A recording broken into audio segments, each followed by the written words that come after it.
All right, so now we can refer to this function using that reference to the image. Okay. All right, so this is the general skeleton here. Now, how can we populate this skeleton? So based on the classes that we have here, we created the general skeleton.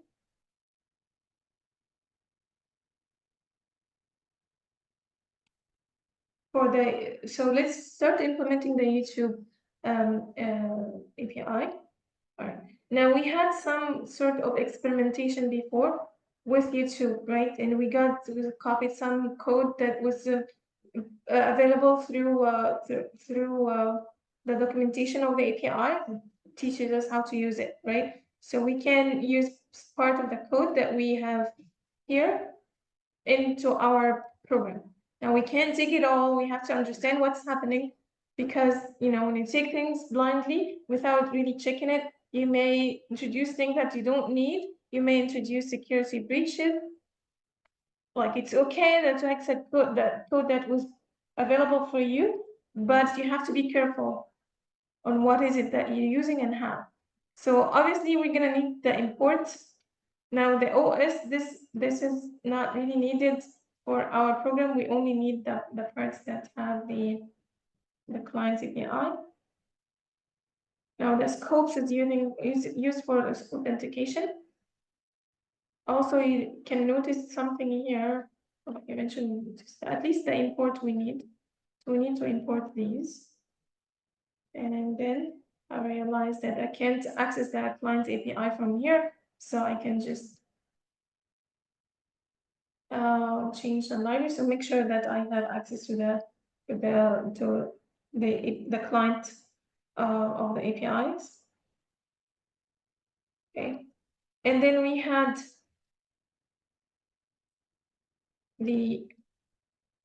all these three that we agreed are going to be the properties or the attributes of the class. Now, does it make sense that these variables would have initial values to begin with that would be common every time we create an object of YouTube? Yeah, so that's a situation in which we can have, it makes sense to define the properties at the class level like this, not initialize it in the constructor. Yes. What if you have like using like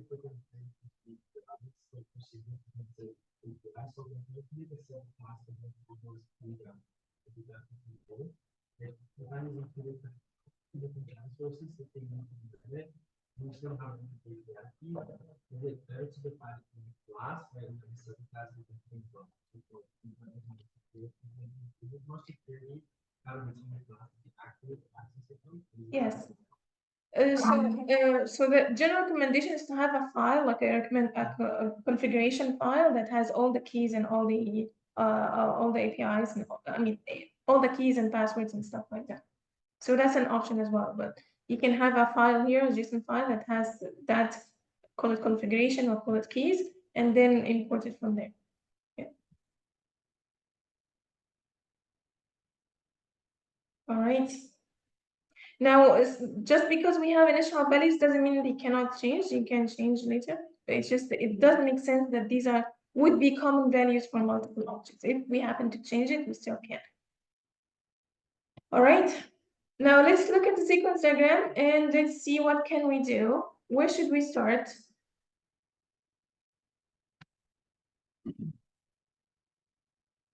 There are calls here, but these are not very problematic because it seems like very straightforward. So we need to look into that implementation of access to the APIs itself, like in YouTube here. So here we said, like, we call the find popular that is inherited from the parent, which we'll call the find popular videos. And this part we already implemented. Okay. Now what happens inside the find popular videos? We need to create a request through the service. So we need a service object and then create a request, right? And that's what we learned when we were experimenting with it. So we need that service object, and then we need to create a request. And then the request is based on what is it that we're requesting. right? So the request would be based on search resource when we are searching for the popular videos, and when we want the information, the details, we would need the videos resource. When we want the channel name, we'll need the channel resource, right? But so the creation of the request itself is not really common. What is common is the service object, this service object itself, right? Now, when we were thinking about the design, we thought it would be a good idea to create requests. Now, that was based on the imagination, maybe based on the previous experiences. When we get to the implementation, we can realize that maybe that's not the best way to go. Okay, it's the create request is not really what needs to be shared. What needs to be shared is that YouTube service object, right? And that doesn't need to be created every time we need to create a request. It needs to be created once. So it makes sense to have this as a common property that everybody can access, and we can initialize it in the constructor. Okay, so we see we started to deviate from the design that we started with. Okay, now I'm gonna do that. So it seems like a constructor would be a good idea for us to initialize that service object. And now we can refer to the variables that we have that we made as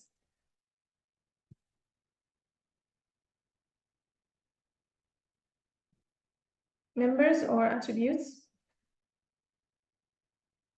Okay, so that would create the service object, and we need this to be shared. So it does make sense that this should be a member of the object as well, right? So how can we make it a member of the object? Now, if I leave it like this, the YouTube variable would be local to this function, right? It wouldn't be accessible in other functions. So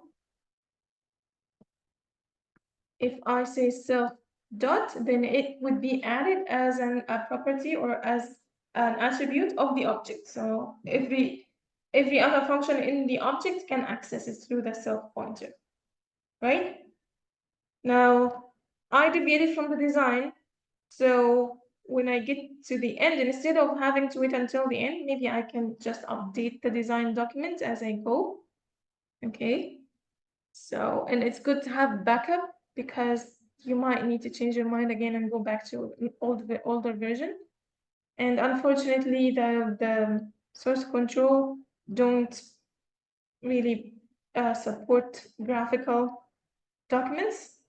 So you're just gonna need to have backups for as you go. Okay. So let's say I decided to remove this function and I updated my document. So the create request function is not needed. We only need that YouTube service object to be shared, and that's it. All right. So at the very end, when I say submit your updated models, you know what I'm talking about now, right?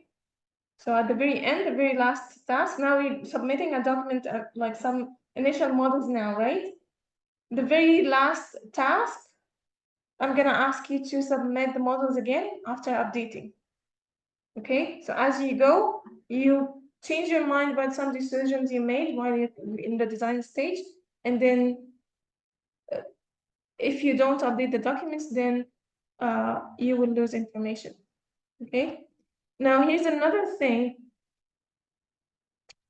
We thought we're gonna have a design, create a request function. So let's say we had a team meeting and we created all the skeletons of all the classes so that we know that these functions are there and these classes are shared, the skeletons. Now everybody goes their way and do their work on their own. Now you see, as I go, I was responsible for the YouTube API, for example. Now I decided that I don't need this create request. So I delete it.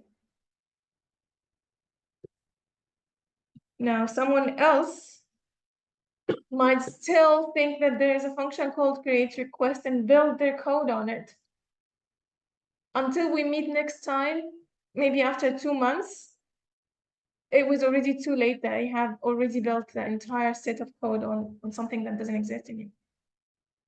And that's why I'm asking you to meet regularly, and that's the reason why I'm making the lab attendance mandatory, is that communication is essential.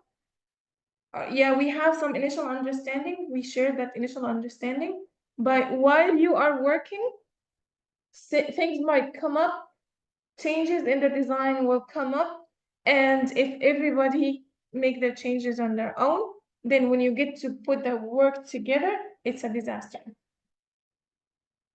Okay, so even if you're sitting together in the lab, not talking to each other most of the time, but you are present when there's something that needs to be communicated, you are present and you will communicate it right away.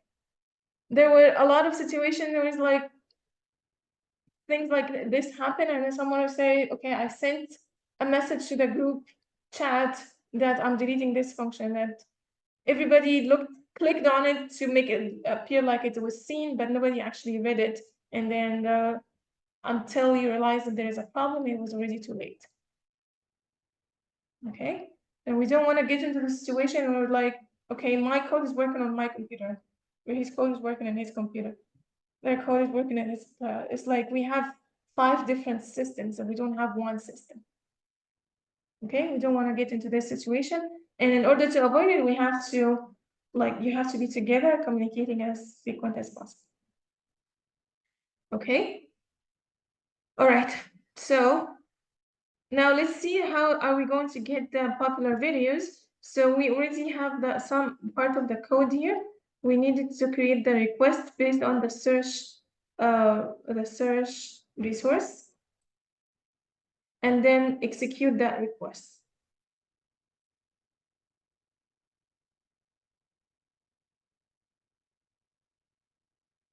All right, and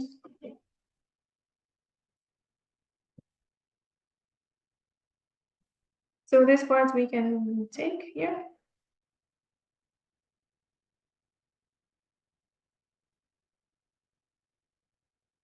I have to adjust it to my new design. So these are the entries that go to the first. Now the YouTube, the service object is the shared object, so I access it through the self. And the query is what is coming in the topic variable here.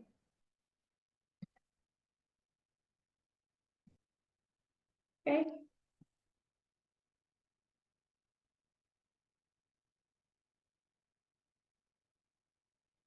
And this problem with indentation here.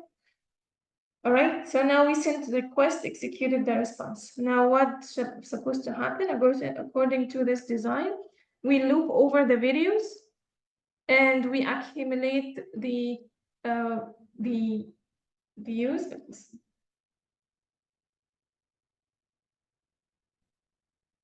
So we loop over the videos and we call the function find stats per video and accumulate them into a dictionary.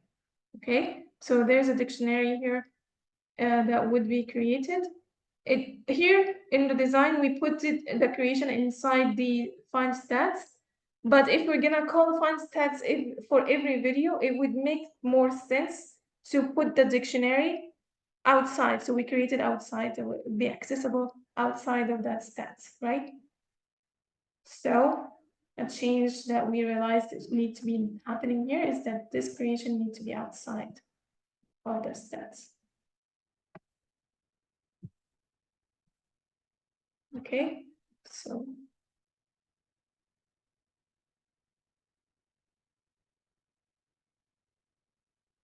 I'm gonna loop over the videos so I know they are in the item, in the items that comes with a response. So for item in response of items. Okay, we're gonna need to call the find stats